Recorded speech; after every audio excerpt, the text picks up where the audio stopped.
وہ السلام علیکم ورحمۃ اللہ نحمدہ ونصلی علی رسولہ الکریم اما بعد فاعوذ باللہ من الشیطان الرجیم بسم اللہ الرحمن الرحیم رب اشرح لی صدری ویسر لی امری واحلل عقدۃ من لسانی یفقہوا قولی۔ سورہ توبہ آیت نمبر 117 سے انشاءاللہ کرنا ہے۔ لقد البتہ تحقیق تابہ مہربان ہوا اللہ علی النبی اوپر نبی کے۔ اچھا، اللہ کا صلہ کے ساتھ جو ہے پھر اس کا مطلب ہو جائے گا کہ اللہ تعالیٰ مہربان ہوئے، لیکن اگر انسانوں کے لیے آ رہا ہوتا ہے تو الہ حمزہ کے ساتھ آتا ہے، جس کا مطلب ہوتا ہے کہ بندے اللہ کی طرف رجوع کر رہے ہیں، ٹھیک ہے۔ والمہاجرین اور مہاجر، والانصاری اور انصار، والذین اتبعوہ وہ لوگ جنہوں نے پیروی کی اس کی، فی ساعات الاسرتی تنگی کی گھڑی میں، من بعد اس کے کہ ما کاد یزیغ جو کہ ہو گیا تھا کہ کج ہو گئے تھے، قلوبو دل، فریقن ایک گروہ کے، منہم ان میں سے، ثم پھر تابا علیہم وہ مہربان ہوا ان پر، انہو بے شک وہ ہے، بہم ساتھ اس کے، رؤوف الرحیم بہت ہی شفقت کرنے والا، بہت مہربان ہے، وہ رحم کرنے والا ہے۔ تو اس آیت سے اللہ سبحانہ و تعالیٰ فرما رہے ہیں کہ اللہ تعالیٰ نے مہربانی کی نبی صلی اللہ علیہ وسلم پر بھی، مہاجرین و انصار پر بھی، اور وہ لوگ بھی جنہوں نے تنگی کی اس گھڑی میں ان کا اتباع کیا۔ اور تنگی کی گھڑی سے مراد، جیسے کہ آپ جانتے ہیں کہ غزوہ تبوک ہم پڑھ رہے ہیں، تو اس پر جو روانگی کا وقت ہے اس کا بیان ہے کہ شدید گرمی کا موسم تھا، قحط سالی تھی، فصلیں پکنے والی تھیں، بے سر و سامانی کی حالت تھی، اور دوسری طرف سفر طویل اور پرمشقت تھا۔ چنانچہ اس وقت بعض سچے مسلمان بھی جہاد پر روانہ ہونے سے گھبرانے لگے تھے، آخر ان کے ایمان کی پختگی ان کے نفس پر غالب آئی۔ اب پیچھے ہم نے کچھ منافقین کے بارے میں پڑھا، اور وہ، لیکن یہاں پر اللہ سبحانہ وتعالیٰ فرما رہے ہیں کہ اب نبی، مہاجرین اور انصار کو دیکھیں کہ انہوں نے اپنے ایمان کی پختگی کو دکھایا اس موقع پر، اور وہ پورے عزم کے ساتھ جہاد پر نکل کھڑے ہوئے، اور اللہ سبحانہ تعالیٰ کی مہربانی ان پر آئی۔ اللہ تعالیٰ نے اس گھبراہٹ کے عالم میں انہیں روحانگی کے لیے ہمت اور جرأت عطا فرمائی۔ تو سبحان اللہ۔ اور اسی طرح آپ جانتے ہیں نا کہ نبی صلی اللہ علیہ وسلم کے پاس منافقین جب آئے تھے اور وہ عذر کر کے پیچھے رہ رہے تھے، تو اللہ سبحانہ تعالیٰ نے پھر فرمایا تھا کہ آپ نے یعنی ان سے یعنی اچھی طرح سے ڈیٹیل نہ لے لی۔ تو یہ بھی اللہ تعالیٰ کی مہربانی ہے کہ اللہ سبحانہ تعالیٰ نے اس وقت بھی نبی صلی اللہ علیہ وسلم پر عتاب نہیں فرمایا، ٹھیک ہے۔ تو یہ تمام باتوں کا یہاں پر ذکر ہے کہ اللہ سبحانہ و تعالیٰ مہربان ہوئے نبی پر، مہاجرین اور انصار پر۔ اور حال یہ ہے کہ اس وقت اس تنگی کی گھڑی میں کچھ ایک فریق کے دل تو کج ہو گئے تھے ان میں سے، ٹھیک ہے۔ جیسے کہ آپ جانتے ہیں نا کہ پیچھے ہم نے وہ واقعہ پڑھا ہے کہ جس میں ایک صحابی جو تھے اپنے ساتھ 6 ساتھیوں کو لے کر، اور انہوں نے مسجد کے ستون سے خود کو باندھ لیا تھا، ٹھیک ہے۔ تو انہوں نے چونکہ یہ جن کا آگے ذکر آنے والا ہے نا، والا ثلاثۃ الذین خلفوا، انہوں نے چونکہ ان سے پہلے تیزی دکھائی اور اپنے ساتھ یہ سلوک کر لیا، تو ان کو تو نبی صلی اللہ علیہ وسلم نے آ کے کھول دیا، اور ان کی یعنی توبہ وہیں پر ہی قبول ہو گئی تھی۔ اس کے بعد یہاں پر جو آیت کا سائن ہے نا، وہ دیکھیں لا آ رہا ہے، مطلب کہ بات ابھی چل رہی ہے۔ تو اللہ سبحانہ تعالیٰ کی یہ جو شفقت ہے نا، یہ انہ بہم رؤوف الرحیم، یہ ان آگے آنے والوں پر بھی ہے، ٹھیک ہے۔ اب اس میں مختلف درجات بتا دیے گئے ہیں، ایک طرح سے ایک طرف ایمان ہے، اس کا درجہ ہے، اور اس میں مختلف درجات ہیں، ٹھیک ہے۔ پھر دوسری طرف ایک منافقین ہیں، جی ایک تو پکے منافق ہیں نا، جو کہ بہانے کر کے پیچھے ہٹ گئے، اور پھر یہ کہ جب نبی صلی اللہ علیہ وسلم آئے تو تب بھی ان کے دل نہیں جاگے، اندر کوئی ایمان نہیں تھا، وہ پکی منافقت تھی کہ انہوں نے بہانے بنائے، اور جب معافی کا پروانہ ملا تو خوش خوش اپنے گھروں کو لوٹ گئے، ٹھیک ہے۔ کچھ وہ تھے جنہوں نے خود کو مسجد کے ستون سے باندھا، کچھ وہ تھے جنہوں نے آپ صلی اللہ علیہ وسلم کے سامنے آ کے سچ بولا، اور وہ 3 طرح کے لوگ ہیں جن کا 3 لوگ ہیں جن کا آگے ذکر آ رہا ہے، ٹھیک ہے۔ تو اب یہ مختلف طرح کے لوگ ہیں۔ اس میں ایک اور روایت بھی آتی ہے جس میں ابو خیثمہ ہیں، جن کے لیے کہا جاتا ہے کہ وہ اپنے باغ میں بیٹھے، اور وہاں پر بیوی نے پانی وغیرہ لگا کر اس کو ٹھنڈا کیا، اور پکے ہوئے پھل جیسے یا تازہ کھجوریں توڑ کے رکھیں، اور تازہ پانی ان کے سامنے رکھا، تو وہ کھانے بیٹھنے لگے تو ان کو خیال آیا کہ میں یہاں پر بیٹھ کر یہ انجوائے کروں، اور نبی صلی اللہ علیہ وسلم تنگی کے اس گھڑی میں بغیر ساز و سامان کے نکلے ہوئے ہیں، اور وہ پتہ نہیں کتنی گرمی میں، اور ان کے پاس کھانے کو کیا ہے، فی ساعات الاسرا آیا نا، اور اسی طرح اس جنگ کو جیش الاسرا بھی کہا جاتا ہے۔ تو کہتے ہیں اسی وقت وہ سب کچھ چھوڑا ہے اور اپنی سواری لی اور نبی صلی اللہ علیہ وسلم کے پیچھے چلے گئے۔ سبحان اللہ! تو یعنی ایمان کے درجے بھی مختلف ہیں، اسی طرح منافقت کے بھی مختلف طرح کے درجات ہیں نا، اور اس میں بھی پھر پکے منافق بھی ہیں اور پھر عملی منافق بھی ہیں، جو کہ اور بعض اوقات کیا ہوتا ہے کہ منافقت نہیں بھی ہوتی تو سستی اور غفلت ہم سے ہو جاتی ہے نا۔ تو اب یہاں پر دیکھیں کہ اس سستی اور غفلت کے پیچھے جو ان پر یعنی پکڑ آئی ہے وہ کتنی زیادہ ہے، جو اگلی آیت میں فرمائی جا رہی، لیکن اس سے پہلے ہی فرما دیا گیا کہ اللہ تعالیٰ ان سب کے ساتھ شفقت کرنے والے اور رحم کرنے والے ہیں۔ وَعَلَى الثَّلَاثَةِ الَّذِينَ، اور اوپر ان 3 کے خلفو جو پیچھے رہ گئے تھے، جن کا معاملہ ملتوی کر دیا گیا تھا، جو پیچھے رہ گئے تھے نہیں، جن کا معاملہ ملتوی کر دیا گیا تھا، حتیٰ یہاں تک کہ اذا جب ضاقت تنگ ہو گئی علیہم ان پر الارض زمین بما رحبت باوجود اپنے کشادگی کے، وضاقت علیہم انفسہم اور ان کی اپنی جانیں بھی ان پر تنگ ہو گئی تھیں، وظنوا اور انہوں نے گمان کیا اللہ ملجا کہ اللہ کے سوا کوئی پناہ گاہ نہیں، من اللہ اللہ کے سوا، الا الیہ مگر اسی کی طرف، ثم تاب علیہم تو اللہ تعالیٰ ان پر مہربان ہوئے، لیتوبوا تاکہ وہ توبہ کریں، ان اللہ بے شک اللہ هو التواب الرحیم، بے شک اللہ تعالیٰ بہت زیادہ توبہ قبول کرنے والے، بہت رحم کرنے والے ہیں۔ تو یہاں پر یہ 3 آدمیوں کا ذکر آ رہا ہے، اور ان کا تھوڑا سا تذکرہ پہلے بھی آیت نمبر 106 میں بھی آ چکا ہے، اور یہ 3 لوگ کون ہیں؟ سیدنا کعب بن مالک ہیں، ہلال بن امیہ اور مرارہ بن ربیع ہیں، اور یہ تینوں جو تھے وہ مخلص مومن تھے، پہلے کافی واقعات میں اپنے اخلاص کا ثبوت دے چکے تھے،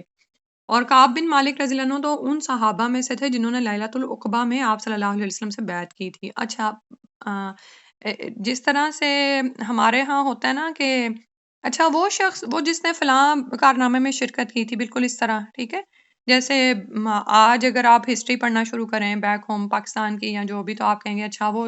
شخص جس نے 1965 کی جنگ میں حصہ لیا تھا، تو یہ لوگوں کے لیے کچھ اعزاز ہوتے ہیں۔ اسی طرح جب ہم سیرت پڑھتے ہیں نا تو ہم دیکھتے ہیں کہ لیلۃ العقبہ کی رات کوئی چھوٹی رات نہیں تھی، اس کی بیعت میں شریک ہونا ایک بڑے اعزاز کی بات تھی،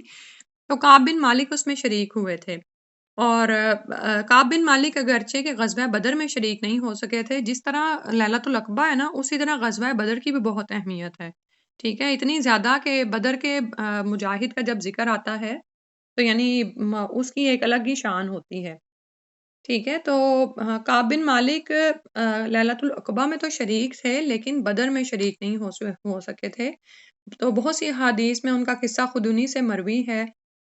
2 احادیث ہم یہاں پر بیان کرتے ہیں۔ کعب بن مالک رضی اللہ عنہ خود بیان کرتے ہیں کہ جس غزوہ میں بھی نبی اکرم صلی اللہ علیہ وآلہ وسلم شریک ہوتے تھے میں ان کے ساتھ ہوتا،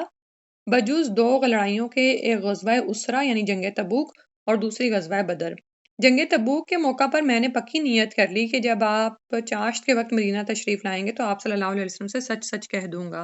اور آپ صلی اللہ علیہ وسلم اکثر جب سفر سے تشریف لاتے تو چاشت کے وقت ہی آتے، پہلے مسجد میں جاتے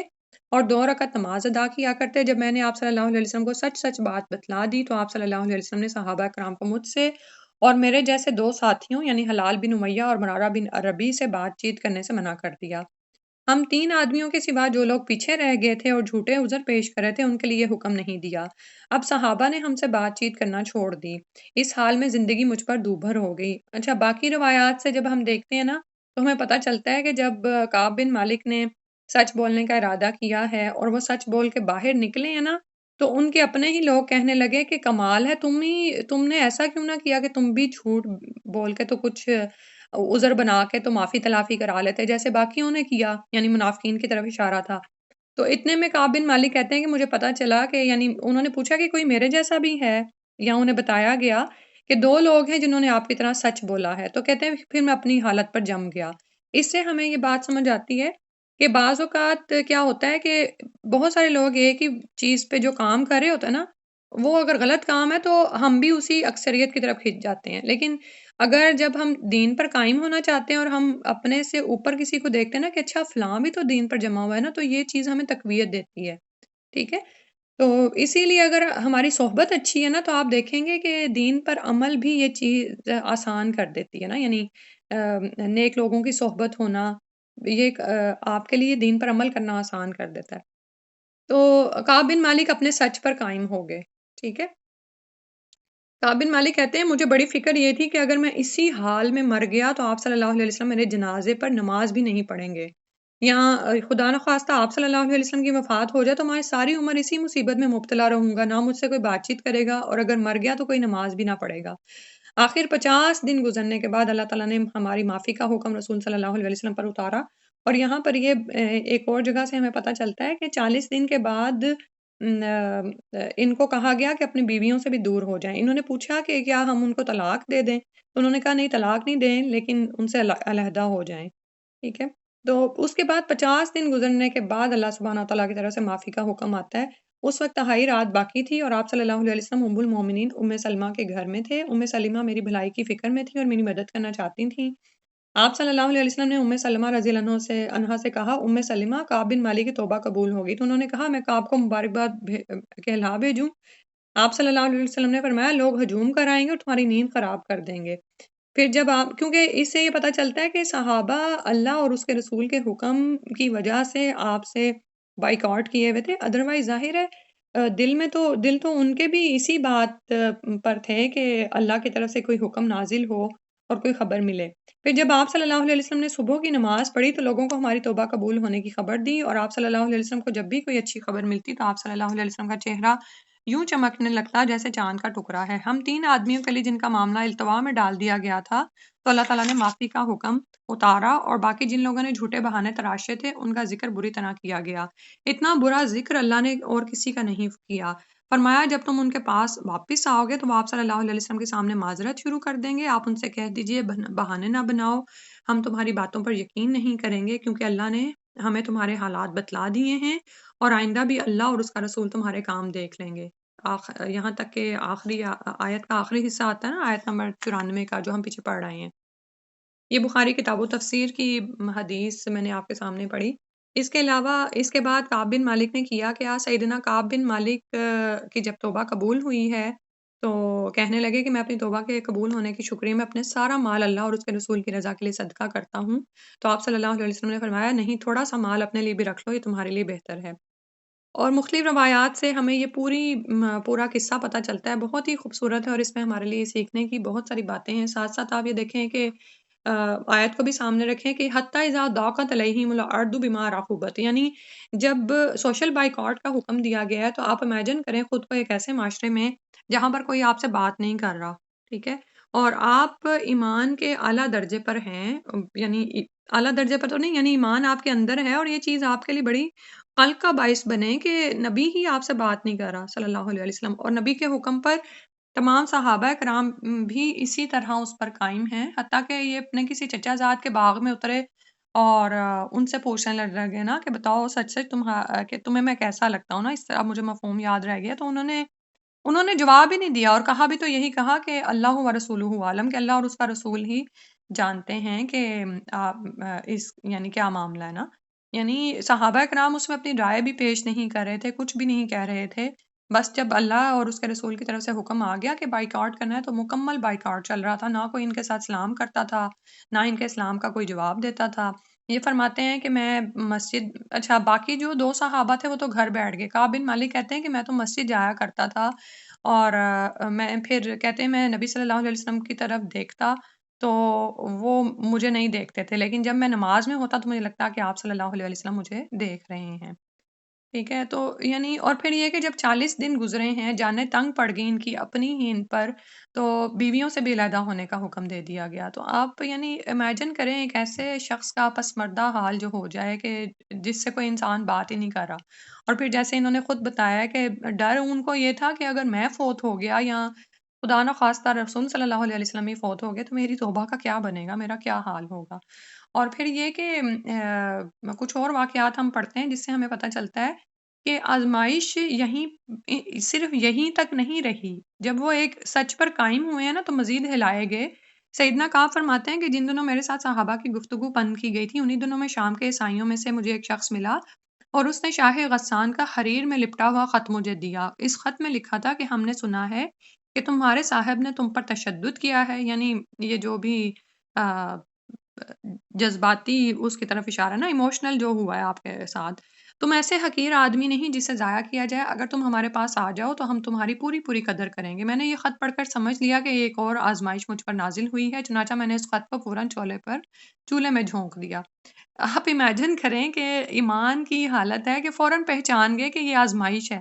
ادروائز ہم نعوذ باللہ ہم میں سے کوئی عمل کا کچا ہوتا یا ایمان اس کا کمزور ہوتا تو وہ کہتا کہ یہاں پہ کون سا مجھے سکون ہے، نبی تو مجھ سے بات نہیں کر رہے، کوئی مجھ سے بات نہیں کر رہا، تو یہ ایک اچھی اپرچونٹی ہے، میں چلا جاؤں نعوذ باللہ۔ تو یہاں پر ایمان کی وہ بھی چیک ہو رہی ہے، اور یہ بھی دیکھیں کہ کس کو نصیب ہوتا ہے نا۔ اور پھر آیت کے جو شروع اینڈ پہ آ رہا ہے نا، ثم تاب علیہم لیتوبوا، پھر اللہ تعالیٰ ان پر مہربان ہوا کہ وہ توبہ کریں، اور یہ بھی ظاہر اندر صداقت ہوتی ہے تو اللہ تعالیٰ یہ موقع انسان کو عطا فرماتے ہیں کہ وہ اللہ کی طرف جھک جائے، اللہ تعالیٰ کی طرف رجوع کر لے، اور جو اس سے غفلت ہو گئی، سستی ہو گئی وقتی طور پر، اس کی وہ معافی مانگ لے اور باہر نکل آئے۔ اور یہاں پر پھر یہ بھی یاد رکھیں کہ جنگ تبوک پر نکلنا فرض قرار دیا گیا تھا۔ اور اچھا، اور یہاں پر ایک اور بات یہ ہے کہ کعب بن مالک کا یعنی یہ نہیں تھا کہ وہ جانا نہیں چاہتے تھے، وہ بلکہ ایک طرح کی سستی اور غفلت کی وجہ سے پیچھے رہ گئے نا، کیونکہ ابھی ہم نے پڑھا نا کہ وہ سوچتے تھے کہ اچھا میں نکل ہی جاؤں گا، پھر سوچتے کہ اچھا میں اب چلا جاؤں گا، اب یہ کرتے کرتے دن گزر گئے، حتیٰ کہ رسول صلی اللہ علیہ وسلم کے واپس آنے کا دن آ گیا۔ تو اللہ تعالیٰ نے فرمایا کہ جب اللہ تعالیٰ نے ان کو توفیق دی توبہ کرنے کی، تو پھر بے شک اللہ تعالیٰ وہی بہت توبہ قبول کرنے والے، بہت مہربان ہیں، یعنی اللہ تعالیٰ نے جس طرح سے ان کی توبہ قبول فرمائی۔ پھر اس کے بعد فرمایا یا ایھا الذین آمنوا، اے وہ لوگوں جو ایمان لائے ہو، اتقوا اللہ، اللہ سے ڈرو، وکونوا مع الصادقین، اور سچوں کے ساتھ ہو جاؤ، سچے لوگوں کا ساتھ دو۔ ابھی جو پیچھے ذکر آیا نا، اس میں دراصل بات ہی یہ ہے کہ کعب بن مالک کس طرح سے سچائی پر جم گئے تھے، ٹھیک ہے؟ تو اسی بات کو اس آیت میں بھی بیان کیا گیا کہ اے ایمان والو، اللہ سے ڈرتے رہو اور راست باز لوگوں کا ساتھ دو، اور انسان سچ بولتا رہتا ہے نا، حتیٰ کہ اللہ کے ہاں سچا لکھ دیا جاتا ہے، اور سچائی نیکی کا راستہ دکھاتی ہے، اور نیکی پھر وہ جنت کی طرف لے جاتی ہے، جبکہ جھوٹ کا معاملہ اس کے برعکس ہے۔ تو منافقت کی ہی خصوصیت ہوتی ہے کہ انسان جھوٹ بول دیتا ہے، اور یہاں پر جو عمل کی بات ہے وہ یہ ہے کہ ہم کتنے سچے ہیں اللہ کے ساتھ اور لوگوں کے ساتھ۔ کہیں ایسا تو نہیں ہے کہ لوگوں کے ڈر سے یا چھوٹا سا دنیاوی فائدہ حاصل کرنے کے لیے ہم ویسے ہی جھوٹ بول دیتے ہیں، اور ہمیں اندازہ بھی نہیں ہوتا بعض اوقات نا کہ یہ ہم نے کوئی جھوٹ بولا ہے، یا ہم اس کو اتنا بڑا سمجھ ہی نہیں رہے ہوتے، نعوذ باللہ بعض اوقات تو یہ صورتحال ہوتی ہے۔ تو یہاں پر اس آیت میں فرمایا گیا ہے کہ راست بازوں کے ساتھ ہو جاؤ۔ کعب بن مالک کہتے ہیں کہ اللہ کی قسم میں نہیں جانتا کہ اللہ نے کسی شخص کو سچ کہنے کی توفیق دے کر اس پر اتنا احسان کیا ہو جیسا کہ مجھ پر کیا۔ میں نے اسی وقت سے لے کر آج تک قصدن کبھی جھوٹ نہیں بولا، اور اللہ تعالیٰ نے اسی باب میں یہ آیات اتاری، سبحان اللہ۔ پھر اس کے بعد فرمایا ما کان لأہل المدینتی، نہیں ہے اہل مدینہ کے لیے، ومن حولہم، اور جو ان کے ارد گرد ہیں، من الاعرابی، اعراب میں سے، ان یتخلفوا، کہ وہ پیچھے رہ جائیں، الرسول اللہ، اللہ کے رسول سے، ولا یرغبوا بانفسہم، اور نہ ہی یہ کہ وہ اپنی جانوں کو عزیز تر سمجھیں، رغبت رکھیں اپنی جانوں کے لیے، یعنی ان کو عزیز تر سمجھیں، ان نفسی ہی، اس کے نفس سے، یعنی آپ صلی اللہ علیہ وسلم کی جان سے بڑھ کر اپنی جانوں کو عزیز تر نہ سمجھیں۔ ذالک بانہم، یہ اس وجہ سے کہ بے شک انہیں، لا یصیبہم، نہیں پہنچتی ان کو، ظمأ ولا نصب، نہ کوئی پیاس اور نہ کوئی تھکان، ولا مخمصۃ، اور نہ ہی کوئی بھوک۔ مخمصہ ہوتی ہے شدید بھوک، جس کی وجہ سے پیٹ جو ہے نا بالکل پیچھے کو جا لگے، یعنی گھڑا پڑ جائے جیسے۔ فی سبیل اللہ، اللہ کے راستے میں، ولا یطؤون، اور نہیں وہ طے کرتے، موتین، کوئی طے کرنا، یغیدو، جو غصہ دلائے، الکفارہ، کافروں کو، ولا ینالون، اور نہیں پہنچتی، من عدوین، دشمن سے، نیلن، کوئی بھلائی یا نیک عمل، الا کتب لہم، مگر یہ کہ لکھ لیا جاتا ہے ان کے لیے، بھی اس کے بدلے میں، عمل صالح، ایک نیک عمل لکھ لیا جاتا ہے۔ ان اللہ لا یضیع، بے شک اللہ سبحانہ وتعالیٰ نہیں ضائع کرتے، اجر المحسنین، احسان کرنے والوں کا اجر۔ اور یہاں پر ابھی جیسے ابو خیسمہ کی مثال میں نے پیچھے دی تھی نا کہ وہ اپنے گھر میں ہی تھے، غزوہ تبوک سے پیچھے رہ گئے تھے، اپنے باغ میں جب گئے ہیں تو وہاں پہ ٹھنڈا سایہ تھا، آپ کی بیوی نے پانی چھڑک کر زمین کو خوب ٹھنڈا کیا، چٹائی کا فرش کیا، تازہ کھجور کے خوشے سامنے رکھے تو اور ٹھنڈا میٹھا پانی حاضر کیا، تو اس وقت ابو خیثمہ کے دل میں بجلی کی سی ایک لہر دوڑی اور وہ کہنے لگے تف ہے اس زندگی پر کہ میں تو خوشگوار سائے، ٹھنڈے پانی اور باغ و بہار کے مزے لوٹوں، اور اللہ کا رسول ایسی سخت لو اور تپش اور تشنگی کے عالم میں سفر کرتے ہو۔ یہ خیال آتے ہی سواری منگائی، تلوار حمائل کی، نیزہ سنبھالا اور فوراً چل کھڑے ہوئے، ٹھیک ہے، اور اونٹنی تیز ہوا کی طرح چل رہی تھی، آخر لشکر کے پاس پہنچ گئے، ٹھیک ہے۔ تو ایک یہ رویہ ہوتا ہے، اور ایک یہاں پر فرمایا کہ ما کان علی اہل المدینہ ومن حولہ من الاعرابی، تو یہی دراصل ان سے مطلوب تھا کہ اہل مدینہ اور جو اس کے ارد گرد کے عرابی ہیں نا، ان کے لیے یہ جائز ہی نہیں تھا کہ وہ رسول صلی اللہ علیہ وسلم سے پیچھے رہ جاتے اور اپنے نفسوں کو نبی کے نفس پر عزیز رکھتے۔ عزیز رکھنے کا مطلب یہی ہے نا کہ نبی صلی اللہ علیہ وسلم تو نکلے ہیں شدید گرمی میں، سامان سفر کم ہے، سواریاں کم ہیں، کھانے کو سامان کم ہے، پھر اس کے بعد سامنے ایک سپر پاور ہے جس سے مقابلہ ہے، یعنی آپ یہ دیکھیں جسمانی، ذہنی، جذباتی ہر طرح کی جو ہے وہ مصیبت ہے یا ٹینشن ہے جس سے نبی صلی اللہ علیہ وسلم گزر رہے ہیں، اور صحابہ کیا پیچھے بیٹھے رہ جاتے ہیں، یا عراب بدو جنہوں نے آ کر، منافقین جنہوں نے آ کر بہانے بنائے تو وہ پیچھے رہ جاتے۔ ذالک بانہم لا یصیبہم ظمأ ولا نصب، پھر فرمایا کہ وہ جو بھی چلتے ہیں نا اللہ کے راہ میں، مجاہدین جو اللہ کی راہ میں جو بھی پیاس انہیں لگتی ہے، ظمأ ولا نصب، یا تکان یا جو بھوک وہ برداشت کرتے ہیں اللہ کے راستے میں، اور نہ ہی وہ کوئی ایسا مقام طے کرتے ہیں جو کافروں کو ناگوار ہو، یعنی کافروں پر ایسا کوئی قدم کرتے ہیں کہ کافروں کو برا لگتا ہے، ٹھیک ہے، اور یہاں پہ دشمن سے جو بھی وہ کامیابی حاصل کرتے ہیں تو اس کے لیے، ان کے لیے اس کے بدلے میں ایک نیک عمل لکھ دیا جاتا ہے، سبحان اللہ۔ تو یہاں پر دراصل رغبت دلائی جا رہی ہے کہ دنیا کے فائدوں کے پیچھے تم رسول کو تنگی کی حالت میں چھوڑ کے پیچھے بیٹھ گئے، تو دیکھو ذرا کہ وہ مجاہدین جو اللہ کے راہ میں نکلے ہیں وہ کیا کیا کچھ حاصل کر لیتے ہیں، اور پھر جو کچھ وہ حاصل کرتے ہیں آپ یہ دیکھیں کہ ہم تو شمار نہیں کر سکتے۔ مثال کے طور پر غزوہ تبوک میں جس کسی نے بھی ایک تو گھر سے نکلنے کا جو فیصلہ کیا، جس مینٹل ٹینشن سے وہ گزرے ہوں گے، اور پھر ان کو پتا تھا کہ سامنے سپر پاور ہے اور ہمارے پاس وسائل نہیں ہیں، اور اسی طرح جب ایک ایک قدم انہوں نے اٹھایا ہوگا بھوک کے مارے، اور پھر پیاس، اور پھر تھکن جو ان کو پہنچ رہی ہے، خود کو ایسی کسی حالت میں یاد کر لینا۔ اور ہمارا تو یہ حال ہے کہ اگر دن کے 24 گھنٹوں میں سے اگر ہمیں 3-4 گھنٹے بھی ایسے گزارنے پڑے نا، تو ہم بڑی سیلف پٹی فیل کرتے ہیں خود کے لیے کہ آج تو مجھے تو مطلب کی چائے نہیں ملی، کھانا ہی نہیں ٹائم پہ مل سکا، آج تو یہ ہو گیا تو میں وہ نہیں کر سکی نا۔ اور بعض اوقات یعنی ہم نے ایک ٹپیکل اپنا مائنڈ سیٹ بنایا ہوتا ہے کہ اچھا میں صبح اٹھوں گی تو میں ناشتے میں یہ لوں گی اور ساتھ میں چائے ہوگی، یا جو بھی اپنا ہمارا دل کر رہا ہوتا ہے نا، لیکن کیا ہوتا ہے کہ صبح ہوتے ہی کوئی ایسا واقعہ سامنے آ جاتا ہے کہ اب ہمیں وہ ہمارا جو سارا پلان تھا وہ تو وہیں پہ چوپٹ ہو جاتا ہے نا، ٹھیک ہے، تو اب وہ ایسا کام آ پڑا ہے کہ اس میں نکلنا ہی پڑتا ہے۔ اب اس وقت اپنے ایمان کا جائزہ لیا کریں کہ کیا آپ سارا وقت چین بچائیں کرتے رہتے ہیں کہ یہ اس کی وجہ سے میرے ساتھ آج یہ ہو گیا اور میرا سارا آج کا پلان ہی خراب ہو گیا، ٹھیک ہے۔ پھر کیا ہوتا ہے کہ ہم نیکی کر بھی دیتے ہیں لیکن وہ سو کارڈ نیکی رہ جاتی ہے، کیونکہ اس میں ہم احسان اتنا دھرتے ہیں اور ہمارے دل کی جو کیفیت ہوتی ہے وہی اللہ تعالیٰ جانتے ہیں۔ تو اس وقت یہ سوچا کریں کہ جو بھی مجھے آزمائش تنگی پہنچتی ہے، اب یہاں پہ دیکھیں کیا کیا چیزیں آ رہی ہیں، غمَّ ولا نصب ولا مخمصۃ، یہ میں جب صبح یہ تیار کر رہی تھی نا تو میں مخمصۃ پہ مجھے تو وہ جو سیلاب میں گھرے ہوئے لوگ ہیں یا ارتھ کویک میں ہیں یا بے شمار ممالک ایسے ہیں نا کہ جہاں پر یعنی شدید بھوک بیان کیا جا رہا تھا کہ مخمصاتن ایسی بھوک ہے جس کی وجہ سے پیٹ میں گھڑا پڑ جائے۔ اب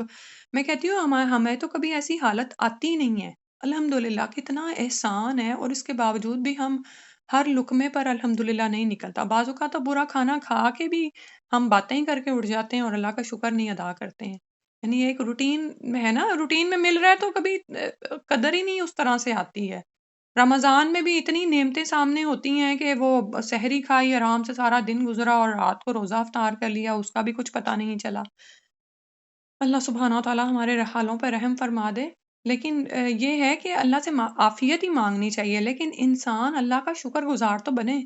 کہ اللہ نے ہمیں جو نعمتیں عطا کی ہوئی ہیں، اللہ کا بہت احسان ہے۔ اور اگر اللہ نہ کرے کبھی کوئی نصب آ جائے، مخمصہ آ جائے، زمانون آ جائے، تو پھر ہم یہ چیک کریں کہ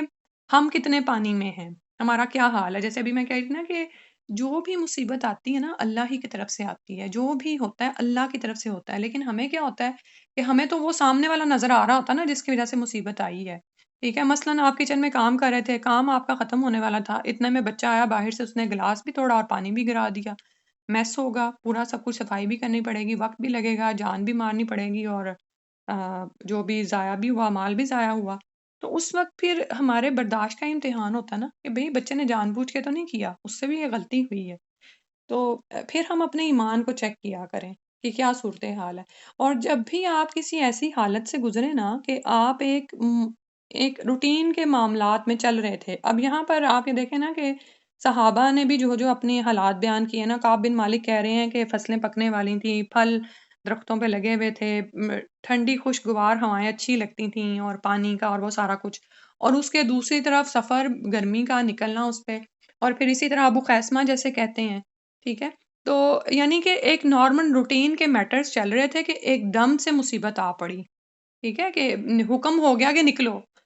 تو بالکل اسی طرح سے جب ہمارے ساتھ ایسا کوئی معاملہ پیش آتا ہے اور ہم اس وقت صبر کر جاتے ہیں، تو فرمایا گیا کہ ایک قدم بھی جو تم اٹھاتے ہو نا، یا کوئی بھی وادی طے کرتے ہو، کچھ بھی کرتے ہو، اس کے بدلے صالح عمل لکھ لیا جاتا ہے۔ کتنا بڑا اجر ہے، لیکن اس کو کون پائے گا جس کی نگاہ ہی آخرت پر لگی ہوئی ہوگی۔ جو دنیا سمیٹ رہا ہے نا، اس کو نہیں اس بات کی سمجھ آئے گی کہ آج دنیا کا نقصان مجھے آخرت کا بہت بڑا فائدہ دینے والا ہے، ٹھیک ہے؟ جو دنیا میں پڑا ہے، جس کا ایمان ہی نہیں ہے آخرت پر، اس کو یہ باتیں پھر نہیں سمجھ آتی۔ اور اللہ تعالیٰ نے فرما دیا، اور پھر دیکھیں آخر میں کہا کہ ان اللہ لا یضیع اجر المحسنین، احسان کرنے والوں کا اللہ سبحانہ وتعالیٰ اجر ضائع نہیں کرتے۔ تو بالخصوص یعنی جو اعمال، پیچھے تو یہ ذکر فرمایا نا کہ ہر جو بھی آپ اختیاری غیر اختیاری فعل کے بدلے